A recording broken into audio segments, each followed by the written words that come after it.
ভাবে না, উনি তো বিজনেস সুমিত মিটিং এ বসে বলেন कि पकौड़ी बिजनेस करो, ड्रैगन फ्रूट से तुम रंग निकाल करके बर्जर पेंट वाले से बात करो, वो पेंट बहुत अच्छा होता है, एक बूंद मेरे साड़ी में गिर गया था, वो पेंट उठ नहीं रहा था। আপনি কোনোদিন দেখেছেন একটা মুখ্যমন্ত্রী এইভাবে কথা বলে? लेकिन बजाज का फटफटिया वाला 15 साल के अंदर अगर रेंज रोवर पे बैठ रहा है तो उसका रीजन तो कुछ है भाई। माई थिंकिंग कि पश्चिम बंगाल को योगी जैसा सीएम चाहिए, कम से कम एक टर्म के लिए भी। देखिए सारे पुलिस वालों का ना अट्टा पट्टा सब गुम हो जाएगा। पूरे पश्चिम बंगाल को लूट लिया, पूरे पश्चिम बंगाल की खूबसूरती को लूट लिया। ये 4 जगह लाइट लगा देने से और सादा नील और सादा पेंट करा देने से जनता का पेट नहीं भर रहा है।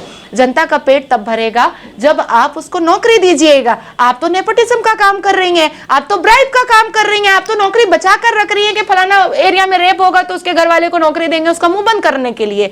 तो ये चीज आई वॉश करने से जनता अब शांत नहीं होगी। कि सदन पांडे का डेड बॉडी बॉम्बे से क्यों आया, यहाँ एसएसकेएम से क्यों नहीं आया, मेडिकल हॉस्पिटल से क्यों नहीं आया, क्यों नहीं आया, आर्जिकल से क्यों नहीं आया? तो यहाँ पर जितने भी नेता मंत्री हैं वो सीबीआई से छुपने के लिए जरूर गवर्नमेंट हॉस्पिटल जाते हैं, लेकिन ओरिजिनल जब वो बीमार पड़ते हैं तो वो बॉम्बे, हैदराबाद, कर्नाटका, केरला ही जाते हैं। आप जो खुद सीएम है, उनके अपने भतीजे का जब एक्सीडेंट हुआ था तो क्या उन्होंने पूरा ट्रीटमेंट बंगाल में कराया था अपने भतीजे का? नहीं कराया था। चिकित्सा तो उनके ही हाथ में है ना, स्वास्थ्य। तो वो किस स्वास्थ्य की बात कर रही हैं? तो दीदी के आंख का रेटिना का मोतियाबिंद का ऑपरेशन बेलव्यू में होगा, लेकिन जनता का आंख का ऑपरेशन होगा मेडिकल हॉस्पिटल में जमीन पर लेट करके।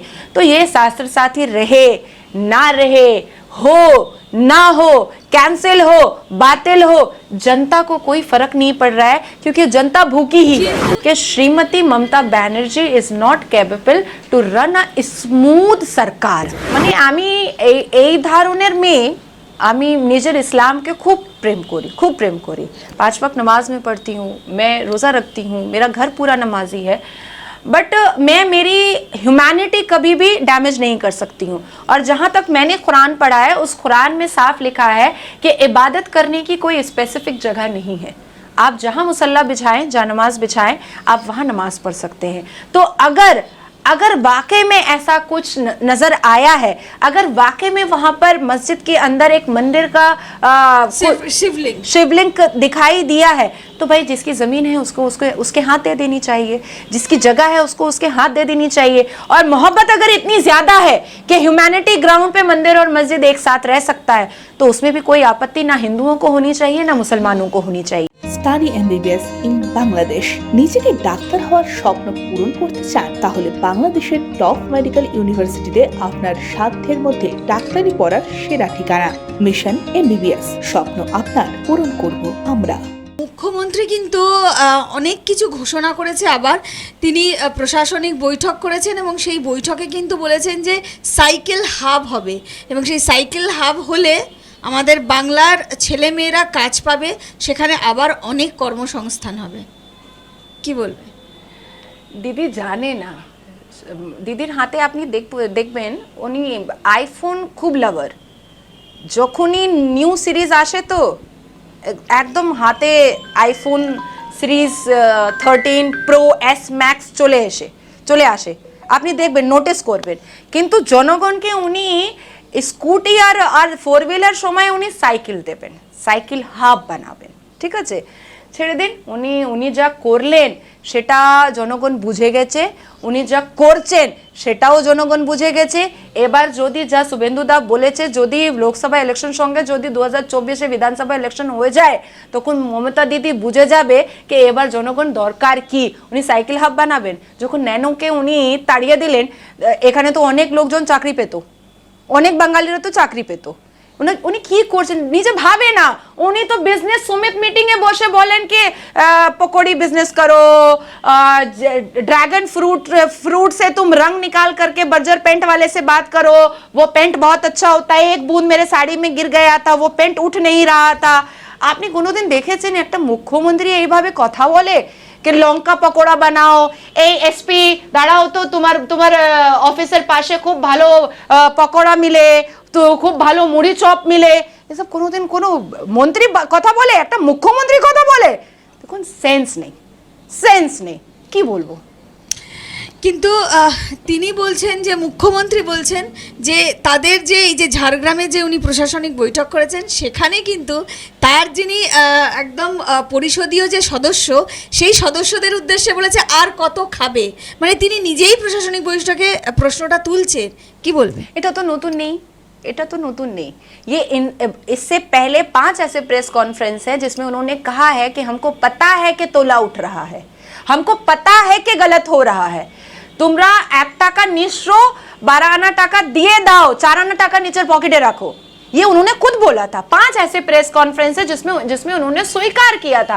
लेकिन बात ये है कि देखिए, बंदर को आप जितना भी सीधा कर लीजिए या कुत्ते को आप जितना भी सीधा कर लीजिए, दुम टेढ़ी की टेढ़ी ही रहती है। बंदर गुलाटी मारना कभी नहीं छोड़ता है। तो आज से आप 15-20 साल पहले जाइएगा तो जो फरहाद हकीम बजाज का फटफटिया चलाता था, आज वो फरहाद हकीम के पास रेंज रोवर है। कैसे है भाई? जो टैक्सी का यूनियन चलाता था वो उसके पास आज इतना पैसा है कि उसके बहू बेटे रोज आईटीसी में ही बैठे रहते हैं, लंच और डिनर वहां करते हैं अपने बेटे को लेकर के। तो आप सोचिए कि पैसा आ कहां से रहा है। एक है a baby born with a golden spoon, तो ठीक है भाई, बात समझ में आती है कि भाई उसका खानदानी पैसा है। लेकिन बजाज का फटफटिया वाला 15 साल के अंदर अगर रेंज रोवर पे बैठ रहा है तो उसका रीजन तो कुछ है भाई। तो यही रीजन है कि दीदी को पता है कि मेरे मंत्रियों ने, मेरे नेताओं ने, मेरे वर्कर्स ने बहुत चोरी किया है, वो चोर हैं। इसलिए वो जब बहुत उत्तेजित हो जाती हैं, जब उनके कंट्रोल में कुछ नहीं रहता है तो उनके मुंह से निकल जाता है कि भाई तुमरा कोरेचो सेटा आमी जानी किंतु कम करो। लेकिन ये बोलने से तो चलेगा नहीं ना, क्योंकि अब जनता पूरे देश की बहुत स्मार्ट हो चुकी है। अब जनता को पता चल गया है कि भाई हमको योगी जैसा सीएम चाहिए कि अगर डीएम भी अगर तू तड़ाक करता है, डीएम भी अगर सही से काम नहीं करता है तो रातों रात उसको कैसे रेस्ट्रिकेट किया जाता है, ये मात्र पूरे हिंदुस्तान में योगी जी ही बता सकते हैं। और मुझे ऐसा लगता है, इस पर माई थिंकिंग, कि पश्चिम बंगाल को योगी जैसा सीएम चाहिए, कम से कम एक टर्म के लिए भी। देखिए सारे पुलिस वालों का ना अट्टा पट्टा सब गुम हो जाएगा। এই যে এখন একটার পর একটা সিবিআইতে যাচ্ছে এবং পার্থ চট্টোপাধ্যায়ের মতন প্রথম সারির মন্ত্রী কিন্তু একদম এই মামলায় জড়িয়ে পড়েছে। তৃণমূলের মুখপাত্র কুণাল ঘোষ বলছে যে একজন যদি কোনোভাবে কোনো খারাপ কাজ করে থাকে তাহলে গোটা দলকে দোষ দেবেন না, দলকে দুষবেন না, দল এর দায় নেবে না। এই বিষয়টাকে কিভাবে ব্যাখ্যা করবে? কারণ যেখানে সেই দলেরই একজন প্রথম সারির মন্ত্রী এইভাবে মামলায় যুক্ত হয়ে গেল, এসএসসির এই দুর্নীতি মামলায়, সেখানে দাঁড়িয়ে মুখপাত্র বলছে যে একজন যদি কিছু খারাপ কাজ করে এবং তার জন্য সাধারণ মানুষ যদি কষ্ট পায় বা সাধারণ মানুষ কোনোভাবে এফেক্টেড হয়, তার জন্য গোটা দল দায় নেবে না, গোটা দলকে আপনারা বলবেন না। কি বলবেন? मैं आपसे पूरा 1 मिनट का टाइम लूंगी एकदम कोई बात नहीं, आप बोलिए करने के लिए। आप बोलिए। श्रीमती ममता बनर्जी ने अपने दल में जिसको जिसको भी हाईलाइट किया है, उसमें कुणाल घोष जो तृणमूल कांग्रेस के मुखपात्रों तो हैं, लेकिन साथ साथ वो शारदा चिटफंड के भी मुखपात्रों ही हैं, जिससे कोई डिनाई नहीं कर सकता है। अब आती है बात कि सब पूरे गोटा दल को आप नहीं बदनाम कर सकते हैं। Partho Chatterjee, thing is clear. Farhad Hakim, आंख से देखा गया कि पैसा ले रहा है और बहुत इंस्टेंट ही वो जेल गए थे, वो पेंडेमिक के टाइम, और पेंडेमिक के टाइम। उसके बाद आ जाइए आप कुणाल घोष का, तो हमने देखा ही था, उन्होंने गाली गलौज भी किया था श्रीमती ममता बनर्जी को। नुसरत जहां, शी इज कंफ्यूज्ड कि बच्चा कौन है, हस्बैंड कौन है, शादी किया था कि नहीं किया था, नाचे थे कि नहीं नाचे थे, टिकटॉक बनाए थे कि नहीं बनाए थे। अब उसके बाद आ जाइए महुआ मोहित्रो, कई बार उनके ऊपर विवाद उठा है स्पीच को लेकर के कि उन्होंने डमी स्पीच दी, उन्होंने क्यों चीट करके स्पीच दिया है। वो स्पीकर को भी चिल्ला देती हैं, वो स्पीकर के ऊपर भी एलिगेशन डाल देती हैं। अब आती है बात परेश पाल, अभी उनके बारे में भी हम लोग सुन रहे हैं कि किसी एक बीजेपी के অভিজিৎ সরকারের মারা গেছে হত্যাকাণ্ড, সেই মামলায় उस मामला में সিবিআই দপ্তরে উনি গিয়েছিলেন। उसके बाद अभी यहीं के है परेश पाल एमएलए। उसके बाद फिर आप सुन लीजिए सुदीप बंदोपाध्याय, उसके बारे में भी सबको पता है कि चिटफंड में उनका नाम है। तो जितने हाईलाइटेड नेता हैं, अभी एक प्रकाश जिनकी बेटी ने गलत लिया, नौकरी लिया। तो जितने परेश अधिकारी। तो जितने भी हाईलाइटेड नेता हैं जो जनता के सामने रहते हैं, जो जनता का जिनके ऊपर जिम्मेदारी है, वो तो सबके सब चोरी चमारी में है।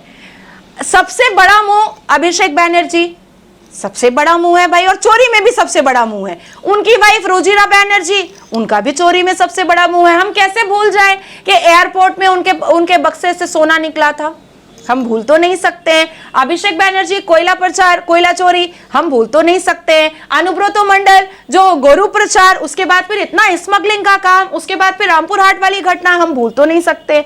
तो किसके बारे में कुणाल घोष कह रहे हैं कि ही इज क्लियर, किसके बारे में कह रहे हैं? हमको तो नहीं नजर आ रहा है, पूरे तृणमूल में तो मेरे को नजर नहीं आ रहा है कि ही इज क्लियर।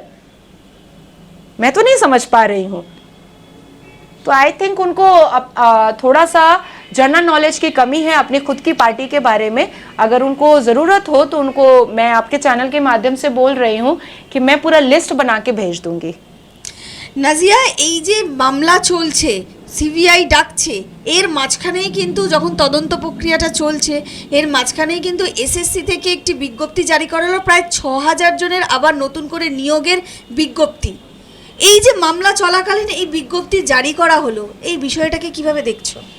देखिए, बात को दबाने के लिए अगर स्टेट गवर्नमेंट ये सब कुछ कर रही है, बात दबेगी नहीं। अब बात को छुपाने के लिए क्यों आपको लग रहा है बात दबाने के लिए आपको लग रहा है कि ये आई वॉश है?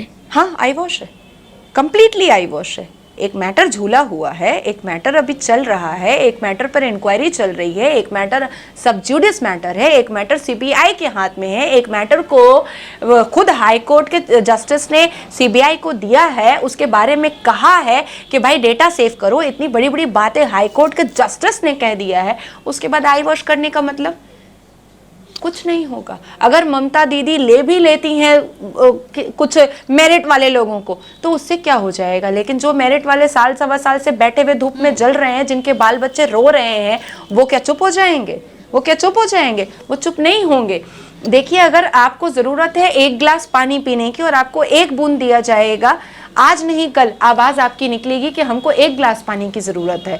और तृणमूल नेता मंत्रियों ने बहुत लूटा है, पूरे पश्चिम बंगाल को लूट लिया, पूरे पश्चिम बंगाल की खूबसूरती को लूट लिया। ये 4 जगह लाइट लगा देने से और सादा नील और सादा पेंट करा देने से जनता का पेट नहीं भर रहा है। जनता का पेट तब भरेगा जब आप उसको नौकरी दीजिएगा। आप तो नेपोटिज्म का काम कर रही हैं, आप तो ब्राइब का काम कर रही हैं, आप तो नौकरी बचा कर रख रही हैं कि फलाना एरिया में रेप होगा तो उसके घर वाले को नौकरी देंगे उसका मुंह बंद करने के लिए। तो ये चीज आई वॉश करने से जनता अब शांत नहीं होगी। নাজিয়া, মুখ্যমন্ত্রী কিন্তু স্বাস্থ্যসাথী যে কার্ড, সেই কার্ড নিয়েও কিন্তু যথেষ্ট কড়া হয়েছেন এবং তিনি এই যে এই পরিষেবা যদি না দেয়, স্বাস্থ্যসাথীর যে পরিষেবা যদি কোনো বেসরকারি হাসপাতাল পরিষেবাটা না দেয়, তাদের লাইসেন্স পর্যন্ত বাতিল করে দেওয়ার প্রায় নির্দেশই দিয়েছে। এর আগেও আমরা দেখেছিলাম মুখ্যমন্ত্রী খুবই কড়া হয়েছিলেন, কারণ সাধারণ মানুষ এই পরিষেবা যদি না পায় তাহলে তারা কোথায় যাবে, এই প্রশ্নও ওঠে। কি বলবেন? अच्छा, मुझे एक बात बताइए कि सुदीप बंदोपाध्याय जब बीमार हुए थे तो वो 3 दिन के लिए बॉम्बे क्यों गए थे? अब मुझे बताइए कि जब नैना बंदोपाध्याय को अपना कुछ फेस का कुछ कराना पड़ता है तो गोरा दिखने के लिए, तो वो बॉम्बे क्यों जाती हैं? अब मुझे बताइए कि नुसरत जहां हमेशा अपना फेस या किसी भी चीज़ का या फिगर का या किसी भी चीज़ का कोई भी काम कराती हैं तो वो बाहर क्यों चली जाती हैं? अब रिसेंटली का मैं बता देती हूँ, शायद ये सारी चीज़ें नहीं लग रही होंगी जनता को, कि सदन पांडे का डेड बॉडी बॉम्बे से क्यों आया? यहाँ एसएसकेएम से क्यों नहीं आया? मेडिकल हॉस्पिटल से क्यों नहीं आया? क्यों नहीं आया? आरजेकर से क्यों नहीं आया? तो यहाँ पर जितने भी नेता मंत्री हैं वो सीबीआई से छुपने के लिए जरूर गवर्नमेंट हॉस्पिटल जाते हैं, लेकिन ओरिजिनल जब वो बीमार पड़ते हैं तो वो बॉम्बे, हैदराबाद, कर्नाटका, केरला ही जाते हैं। आप जो खुद सीएम है उनके अपने भतीजे का जब एक्सीडेंट हुआ था तो क्या उन्होंने पूरा ट्रीटमेंट बंगाल में कराया था अपने भतीजे का? नहीं कराया था। चिकित्सा तो उनके ही हाथ में है ना, स्वास्थ्य।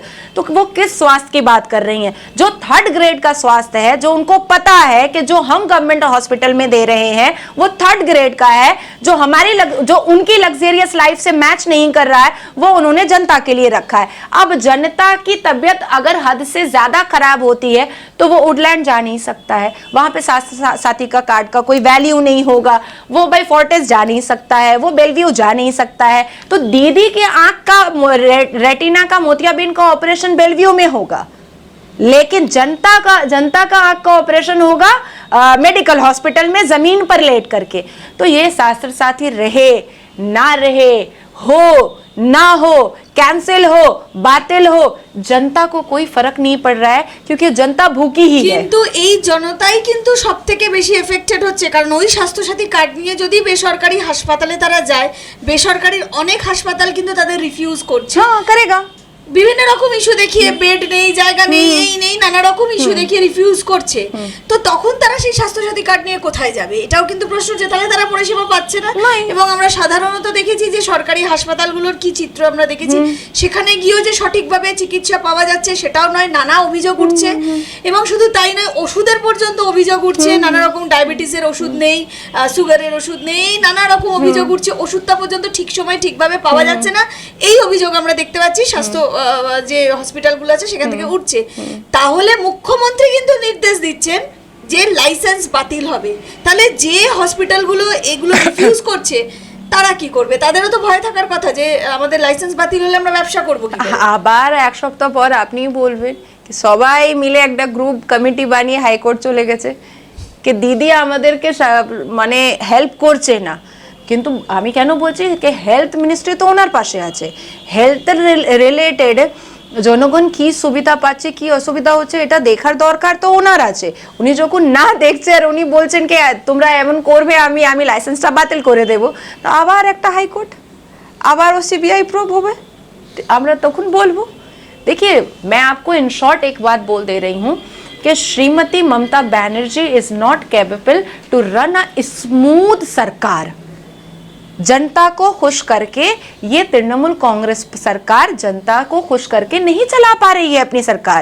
इन्होंने देखिए 2011 में ये सरकार आई, अभी 2022 है, 10 साल में इस सरकार का भांडा फूट चुका है, ढोल पड़ चुका है, हर एक विभाग का चोरी चमारी दिख चुका है, हर एक चीज का चोरी चमारी दिख चुका है। क्योंकि आज सोशल मीडिया बहुत स्ट्रांग है, इसलिए आज स्वास्थ्य मिनिस्ट्री पर बात हो रही है। लेकिन कामदनी रेप केस में जब स्वास्थ्य मिनिस्ट्री पर बात उठनी चाहिए थी तभी इनका स्वास्थ्य मिनिस्टर चला जाता कि उन्होंने एक मर्डर, एक ट्राइज रेप के विक्टिम का उन्होंने डेथ सर्टिफिकेट इशू किया था, डेथ सर्टिफिकेट रातों रात इशू करवा दिया था। कैसे, क्यों? उसका तो पोस्टमार्टम नहीं हुआ, उसका ऑसिफिकेशन रिपोर्ट नहीं हुआ, उसका एफआईआर नहीं हुआ, आपने कैसे इशू करवा दिया? क्योंकि थैंक्स टू मीडिया कि आज सोशल मीडिया इतनी अच्छी है कि छोटी से छोटी बात और बड़ी से बड़ी घटना, ये सारी चीजें, जो कोई भी चोर है, मैं चोर हूं, आप चोर है, नेता मंत्री चोर है, जो कोई भी चोर है वो सामने आ जाता है जनता के। इसलिए इस सरकार का भांडा फूट चुका है। अब चोरी करना, अब चमारी करना, अब जनता को बेवकूफ बनाना ये थोड़ा टफ हो चुका है, इसलिए दीदी थोड़ी परेशान है। और रही बात कि आपके लाइसेंस बातिल होने की, उसके लिए ज्यादा नहीं 10 दिन रुकिए, आप ही आकर हमको बोलेंगे कि हाईकोर्ट में एक और पिटिशन फाइल हुआ है। নাজিয়া, আমি একটু অন্য প্রসঙ্গে একটা যাব। এই যে ইউপিতে যে জ্ঞানবাপী মসজিদ, সেখানে কিন্তু একটা ভিডিওগ্রাফি করা হয়েছে এবং সেটাও সুপ্রিম কোর্টের অর্ডারে করা হয়েছে এবং সেখানে শিবলিঙ্গ পাওয়া গেছে। এই বিষয়টাকে তুমি কিভাবে দেখছো? Listen, I am very neutral. মানে আমি এই ধরনের মেয়ে, আমি নিজের ইসলামকে খুব प्रेम करी 5 वक्त नमाज में पढ़ती हूँ, मैं रोज़ा रखती हूँ, मेरा घर पूरा नमाजी है, बट मैं मेरी ह्यूमैनिटी कभी भी डैमेज नहीं कर सकती हूँ। और जहाँ तक मैंने कुरान पढ़ा है, उस कुरान में साफ लिखा है कि इबादत करने की कोई स्पेसिफिक जगह नहीं है। आप जहाँ मुसल्ला बिछाएं, जहाँ नमाज बिछाएं, आप वहाँ नमाज पढ़ सकते हैं। तो अगर वाकई में ऐसा कुछ नजर आया है, अगर वाकई में वहां पर मस्जिद के अंदर एक मंदिर का शिवलिंग दिखाई दिया है, तो तो भाई जिसकी ज़मीन है उसको उसके हाथ दे देनी चाहिए, जिसकी जगह है उसको उसके हाथ दे देनी चाहिए। और मोहब्बत अगर इतनी ज़्यादा है कि ह्यूमैनिटी ग्राउंड पे मंदिर और मस्जिद एक साथ रह सकता है, तो उसमें भी कोई आपत्ति ना हिंदुओं को होनी चाहिए ना मुसलमानों को होनी चाहिए। मैं दोनों तरफ से बोलूँगी, क्योंकि मैं एक वाहिद मुसलमान हूँ जिसने 3 तलाक के ऊपर आवाज़ उठाया और हाई कोर्ट से एक हिस्टोरिकल वर्डिक्ट में लेकर के आई, सुप्रीम कोर्ट से। मैं एक वाहिद हूँ जिसने पॉलीगेमी और हलाला पर आवाज़ उठाया और मुसलमानों के नॉनसेंस रिचुअल्स पर हमेशा उंगली उठाई। मैं वो वाहिद हूँ जिसने कहा कि हिजाब पूरे सिर्फ कर्नाटका या केरला में क्यों, पूरे हिंदुस्तान में बंद होना चाहिए, क्योंकि लड़कियां अपने फ्यूचर को ब्राइट नहीं कर पा रही हैं, कहीं ना कहीं उसको हिजाब जो है वो रोक दे रहा है। तो मैं ही वो इंसान हूं जिसने कहा था कि बाबरी मस्जिद हो या राम मंदिर हो, फर्क नहीं पड़ता है, क्योंकि दोनों पूजा की ही जगह है और दोनों पाक ही जगह है। तो आज भी मेरा जवाब यही होगा कि अगर वहां पर शिवलिंग मिला है एंड दिस इज ट्रू, तो law will take its own course और संवैधानिक तरीके से जो भी सुप्रीम कोर्ट का फैसला होगा वो सिर्फ मेरा नहीं, नाज़िया इलाही खान का नहीं, वो सारे हिंदू और सारे मुसलमानों का फैसला होना चाहिए। तो हम लोगों को लगता है कि सुप्रीम कोर्ट के फैसले का हम लोगों को वेट करना चाहिए। ह्यूमैनिटी ग्राउंड पर मंदिर मस्जिद अगर साथ रहे, मुझे कोई आपत्ति नहीं है।